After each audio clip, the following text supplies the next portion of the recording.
कल्पना कीजिए कि धरती से जब चंद्रयान को रेगुलेट कर सकते हैं तो धरती पर बैठ करके जहां चुनाव हो रहे हो उसके अंदर ईवीएम को रेगुलेट किया जा सकता है।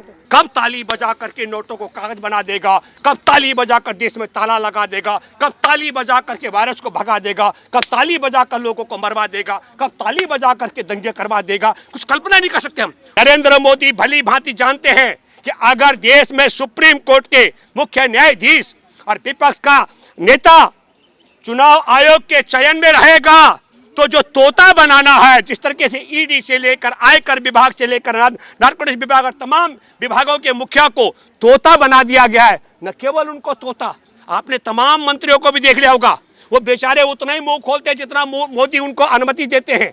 ईवीएम में भी हैकिंग हो सकती है। अब मैंने पटेल की मूर्ति बना दी, राम की मूर्ति बना दी, इसकी बना दी, मूर्ति काल की और देश को वो ले जा रहे हैं जो देश का विनाश चाहते हैं। ये देश के लिए सौभाग्य की बात है कि बीएसएनएल के नेटवर्क के माध्यम से हम यहाँ से चंद्रयान को रेगुलेट करते हैं। तो आप कल्पना कीजिए कि धरती से जब चंद्रयान को रेगुलेट कर सकते हैं तो धरती पर बैठ करके जहाँ चुनाव हो रहे हो उसके अंदर ईवीएम को रेगुलेट किया जा सकता है। लेकिन मैं आपके माध्यम से जो बहुत बड़ा सवाल उठ रहा है, हम भी मानते हैं कि बिल्कुल चुनाव में वोट ऐसा होना चाहिए जो वोटर को पता लगे मैंने वोट किसको दिया, उसे उल्टे पलटे कोई उसे हटा ना सके, मिटा ना सके, वोट पारदर्शी तरीके से देना चाहिए। हम बहुत पहले से कहते रहे बैलेट पेपर के माध्यम से वोट होना चाहिए। लेकिन एक दूसरी बात भी मैं कहना चाहता हूं जो मेरी चिंता का विषय है, मैं आपके माध्यम से कहना चाहता हूं। पश्चिम बंगाल के चुनाव की तैयारी चल रही थी, हमारा किसान आंदोलन के बीच का जिक्र मैं कर रहा हूं। मैं गाजीपुर से किसी मसले पर प्रेस क्लब ऑफ इंडिया में आया तो वहां 6 पत्रकार मेरे दोस्त बैठे थे, जिनमें 3 मेरे जानकार भाजपा के लिए फील्डिंग कर रहे थे। उनमें से एक ने मुझे प्रभावित करने के लिए कहा कि मैं अपकमिंग डिप्टी सीएम के साथ काम कर रहा हूं। मैं यहां से गाजीपुर गया और मैंने गाजीपुर से अपील की, हमने भारत में यात्राएं की, संविधान सम्मान यात्रा, नशा मुक्ति यात्रा का यात्राएं की। पश्चिम बंगाल के लोगों में बड़ी संख्या है जो लोग मुझे सुनते हैं। मैंने अपील की, आप सब लोग ईवीएम को हरा दीजिए। मैं आपके माध्यम से एक बात कहना चाहता हूं, मैं कांग्रेस के लोगों को भी कहना चाहता हूं, राहुल गांधी को भी कहना चाहता हूं और आपके माध्यम से देशवासियों को कहना चाहता हूं। 4 राज्यों का चुनाव था, 5 का मैं छोड़ देता हूं। मैं 4 का जिक्र कर रहा हूं, छत्तीसगढ़ का, मध्य प्रदेश का, राजस्थान का और तेलंगाना का। मैं आपको बताना चाहता हूं, किसी मसले पर मैंने बात करनी थी।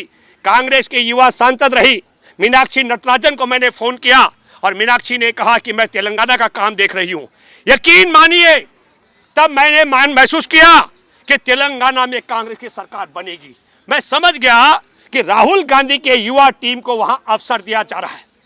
लेकिन अब 3 राज्यों का जिक्र करें हम, राजस्थान में गहलोत साहब ने राहुल गांधी की टीम को वहां हाथ नहीं रखने दिया।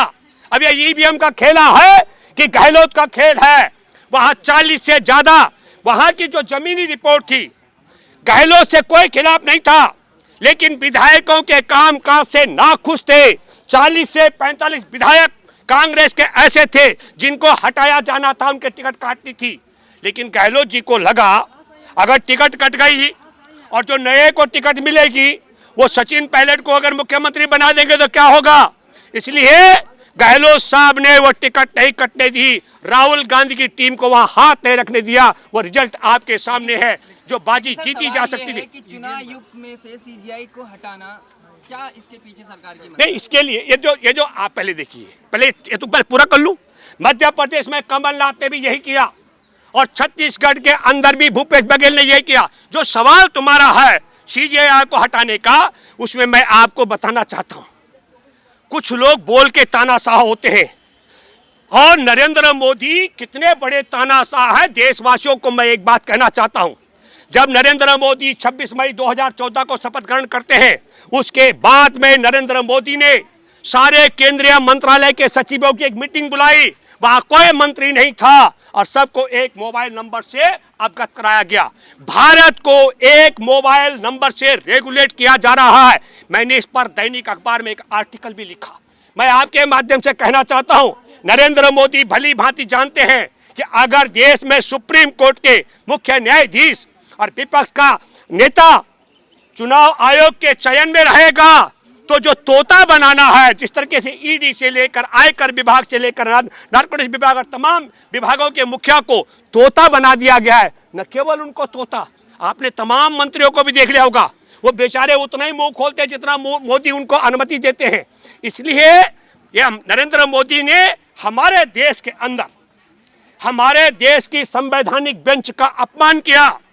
ये सुप्रीम कोर्ट की संवैधानिक बेंच का फैसला था और उसका अपमान करने के लिए आप सब लोगों ने देखा आनन फानन में, क्योंकि राज्यसभा में अल्पमत में थे तो राज्यसभा में बहुमत लाने के लिए क्या किया।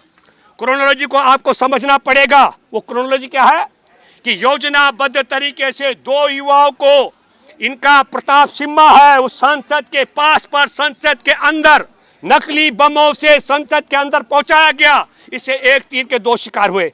विपक्ष ने कहा कि गृह मंत्री आके जवाब दे, तो उनको उठा के बाहर कर दिया, उन्हें अल्पमत में कर दिया। और दूसरा संदेश क्या दिया, अरे दानिश अली को धमकाया था भाजपा सांसद ने कि अपनी हैसियत में रहो, और दानिश अली को धमकाने के बाद नकली बमों के साथ जो पहुंचे अंदर, वो संदेश भी दिया विपक्ष को और देश के जनता को कि तुम्हारे चुने हुए सांसदों को अंदर असली हथियार वाले हम भेज सकते हैं। अरे बात मैं इसलिए भी कहना चाहता हूँ, चौकीदार है ना, नहीं, इस बात को मैं प्रमाणित कहता हूँ। हमारे देश के अंदर अफजल गुरु ने 2004 में कहा था कि डीएसपी देवेंद्र सिंह संसद पर हमला कराने वाला आतंकियों का सरगना, पाकिस्तान का यार और देश का गद्दार है। उसने मुझे विवश किया कि मैं दिल्ली लेकर जाऊं उसके आतंकियों को, उनके लिए घर लूं और गाड़ी लूं। एक मिनट, चुनाव आयोग निष्पक्ष चुनाव नहीं, एक मिनट, इसको पहले पूरा कर दूं। तब क्या हुआ, तब ये हुआ है कि अफजल गुरु के इतने बड़े खुलासे के बावजूद जो देश के गद्दार थे सरकार में, जांच एजेंसियों में, उन्होंने अफजल गुरु के इस आरोप का ध्यान नहीं दिया। जो जनवरी 2020 में वही डीएसपी देवेंद्र सिंह किसके साथ में, हिजबुल मुजाहिदीन के आतंकवादियों के साथ में AK-47 और हैंड ग्रेनेड, एक मिनट गिरफ्तार हुआ। और फिर मैं दूसरी बात भी कह रहा हूं, अभी भी आप डीएसपी देवेंद्र सिंह को जमानत भी भाजपा की सरकार में गिरफ्तारी के बाद भाजपा राज में जून में हुई है। तो ये जो आप कह रहे हो, संसद में जो हुआ राहुल गांधी कह चुके हैं महंगाई बेरोजगारी की वजह से हुआ है। जो ये देखिए, आप पहले समझिए, जो युवा खड़े हुए अंदर जाने के लिए तैयार हुए, उनका एजेंडा महंगाई और बेरोजगारी मणिपुर बिल्कुल सही था, लेकिन उनको पहुंचाने का काम, जहां तक पहुंचे हैं वहां तक पहुंचाने का काम बिना अमित शाह की सहमति के नहीं हो सकता था। और जब तक यह संसद के अंदर बवाल नहीं होता, तब तक आपको पता है, न केवल हमारे देश की सुप्रीम कोर्ट के संवैधानिक बेंच के फैसले को किनारे करके सीजीआई को अलग करने का, बल्कि एक और खतरनाक बात हुई है। वो 3 जो हमारे देश में आपराधिक कानून बने हैं, उन कानूनों की तह पर अगर जाओगे तो रूह कांपती है, रूह। अभी अमन चैन के लिए लाया गया है। किस तरीके की शांति और अमन चैन? बीजेपी करेगी शांति। मैं आपके माध्यम से सुनो, शांति अमन और चैन तो हमको लगता है शांति अमन और चैन की उम्मीद आप उनसे कर रहे हैं। मैंने तो तड़ी पार नहीं किया था अमित शाह को। अमित शाह बहुत अरसे तक तड़ी पार रहे। तड़ी पार किसने किया था? इतना बड़ा अपराध किया गया था कि अमित शाह को तड़ी पार रहना पड़ा। मैं आपके माध्यम से कहना चाहता हूं, जो आप शांति की बात कर रहे हैं, 2002 के दंगों के बाद जनता कमीशन में 2 वरिष्ठ जज और इज्जतदार जज और ईमानदार जज भी मैं कहूंगा, क्योंकि अब ईमानदार भी कहना पड़ता है, जस्टिस अय्यर और जस्टिस सामंत ने कहा था कि तुमने जहां तक पहुंचा दिया है दोनों को, मतलब दोनों मंच, एक था गृह मंत्री गुजरात का और एक था मुख्यमंत्री, इससे ऊपर मत पहुंचाना। उसका दंश आज देश भुगत रहा है। कब ताली बजा करके नोटों को कागज बना देगा, कब ताली बजा कर देश में ताला लगा देगा, कब ताली बजा करके वायरस को भगा देगा, कब ताली बजा कर लोगों को मरवा देगा, कब ताली बजा करके दंगे करवा देगा, कुछ कल्पना नहीं कर सकते हम। वो ताली में बड़ा जादू है, तो ताली बजा कर कुछ भी कर सकता है। सर आखिरी सवाल है, सर आखिरी सवाल ले लीजिए। देश का चुनाव आयोग निष्पक्ष चुनाव कराता है, कहाँ ईवीएम में धांधली होती है? कहते हैं विपक्ष से सबूत दीजिए अगर धांधली होती है। देखिए, एक बात जो मैंने आपसे कहा और आपके माध्यम दर्शकों को कहना चाहता हूँ, एक बात तो आप समझ लीजिएगा कि आप बहुत बड़ी बेईमानी नहीं कर सकते, पर आटे में नमक की तरह चोरी हो सकती है। और आटे में नमक की तरह चोरी का भी तरीका है। जैसे मैंने आपसे कहा कि हमारे BSNL के नेटवर्क के माध्यम से हम यहाँ से मंगलयान को, चंद्रयान को संचालित कर सकते हैं, तो बहुत हो सकता है कि ईवीएम में भी हैकिंग हो सकती है। राम तो मंदिर का उद्घाटन होने वाला है, खुशी है कि नहीं आपको? नहीं, देखिए एक बात समझिएगा, मैं भारत के हिंदुओं को जानता हूं, शायद ही कोई हिंदू होगा जिसके घर में मंदिर नहीं होगा। आप ये समझ लीजिएगा, घर घर में मंदिर है, और मंदिर का बड़ा होना जिसकी हैसियत होगी वो जाएगा। लेकिन फिर मैं आपको कहना चाहता हूं, मंदिर बनने के बाद भी पंडा पुजारी को फायदा होने वाला आम नागरिक को जाकर चढ़ावा चढ़ाना है। देखिए इस मामले में मैं आपको बताना चाहता हूं, मैं एक बात बड़ी दावे से कह सकता हूं कि मंदिर ही एक ऐसा जरिया है जहां पर जाकर आपको धन चढ़ाना। हमारे देश की धन संपदा का सबसे बड़ा हिस्सा मंदिरों में कैद है। एक आखिरी बात बता दूं आपको पता है, हमारा सोमनाथ मंदिर में जब गजनी आया था तो गजनी ने कहा था कि तुमको जो कुछ करना करो। पंडितों ने तमाम मंत्र किए और उन मंत्रों में एक मंत्र ये भी था, वो था शत्रु मारक मंत्र। तो उन्होंने कहा तुमने सब कुछ कर दिया, बोला हाँ। उसके बाद उन्होंने पंडितों को मारा और धन लूट के ले गए। भगवानों का धन से और जन से कोई लेना देना नहीं होता है। मैं एक बात आपके माध्यम से कहना चाहता हूं कि हाँ, हम सृष्टि में इसे भगवान जरूर मानते हैं जिसने ये पूरी सृष्टि बनाई है। सृष्टि का मतलब आप समझ लीजिएगा, हमारे देश में गौरैया से लेकर मोर तक जो पक्षी हैं उनकी बनावट अलग अलग हो सकती है, रंग रूप अलग हो सकता है, लेकिन उनकी चोंच मुंह पैर एक जगह है। आपको मालूम है, हमारा एक और बड़ा ग्रंथ है महाभारत। महाभारत में एकलव्य का अंगूठा काट दिया गया क्योंकि उसको भी ये धनुर्विद्या हथियार चलाने की अनुमति नहीं थी, इसलिए अंगूठा काट दिया गया। आपको मालूम है, इसी सनातन में हमारे देश के अंदर दलित महिलाओं के स्तन ढकने पर टैक्स लगाया गया। हमारे देश के अंदर दलितों के गले में मटका और पीछे झाड़ू बांध करके उन्हें चलने के लिए व्यवस्था कर दिया गया। उत्तर प्रदेश के कई गांव हैं जहां ऊंची जाति के घरों के आगे से दलित आज भी चप्पल पहन के नहीं चल सकता है। ये तब हो रहा है जब बाबा साहिब का संविधान और देश धर्मनिरपेक्ष है, सबको बराबर का हक मिलता है। जरा कल्पना करो, जब वापसी हो जाएगा यू टर्न और ये पूरा हिंदू राष्ट्र, मतलब वो जो सामंतियों का जिन्होंने महर्षि वाल्मीकि को डकैत बताया था, एकलव्य का अंगूठा कटवाया था और दलित महिलाओं के स्तन ढकने पर टैक्स लगाया था, जब उनका कानून और उनका संविधान आएगा तब देश में क्या होगा। फिर मैं ये कहना चाहता हूँ आपके माध्यम से, हमारे देश में संविधान बनने के बाद जिनको इंसान का दर्जा मिला, वही हमारे देश में हिंदू राष्ट्र की पालकी को ढोकर हमारे देश के संविधान को खत्म करके और इस देश में मनुस्मृति लागू करने की ओर अग्रसर कर। आपका क्या कहना है कि दलितों के लिए राम मंदिर नहीं है? मैंने कब लिखी? जिनको चप्पल पहनकर चलने का हक नहीं है, अच्छा अगर है तो मुझे बताइए, जो राम मंदिर की लड़ाई में थे वो कहाँ चले गए? वो पिछड़े, वो बीसी, जरा उनके नाम बताइए।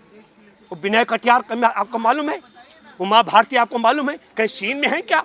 आप मुझे बताइए कि पिछड़े दलितों को कोई स्थान है? और अगर ऐसा है तो मैं आपके माध्यम से कहता हूं, मैं बहुत जानकार कई लोग मैं जानता हूं जिनमें दलित परिवारों की बेटियां संस्कृत की आचार्य हैं, उन्हें आप बनाया वहाँ का पुजारी पंडित बनाइए। मैं मानता हूँ, स्वागत करता हूँ आपका। इसलिए आप थोड़ा समझना पड़ेगा आपको। नरेंद्र मोदी भी वो पालकी ढोने का काम इसलिए कर रहे हैं क्योंकि नरेंद्र मोदी को महामानव के रूप में उन लोगों ने बना दिया है। ठीक है, बहुत। देखिए मैं आपको बताना चाहता हूँ, ये अगर इनका राज रहता तो हम ये हमारे यहाँ मूर्ति काल 10,000 साल पहले का था। आज की तारीख में अरे भाई, हमको मंगल पे, सूर्य पे, चंद्रमा पे इस ओर जाना चाहिए, हमको शिक्षा के उत्तर आगे बढ़ना चाहिए। अभी तो ये मूर्तियों का, मैंने पटेल की मूर्ति बना दी, राम की मूर्ति बना दी, इसकी बना दी। मूर्ति काल की और देश को वो ले जा रहे हैं जो देश का विनाश चाहते हैं, देश की तरक्की नहीं चाहते हैं। देश की तरक्की के लिए मूर्ति काल नहीं बल्कि किताब और विज्ञान का काल होना चाहिए। नेशनल दस्तक की आपसे गुजारिश है कि अगर इसको बचाना चाहते हैं तो नेशनल दस्तक को सब्सक्राइब करने के लिए रेड कलर के सब्सक्राइब बटन को दबाएं, फिर बेल आइकन की घंटी दबाएं। नेशनल दस्तक को बचाने के लिए बहुत जरूरी है कि हर खबर को शेयर करें, लाइक करें, कमेंट जरूर करें।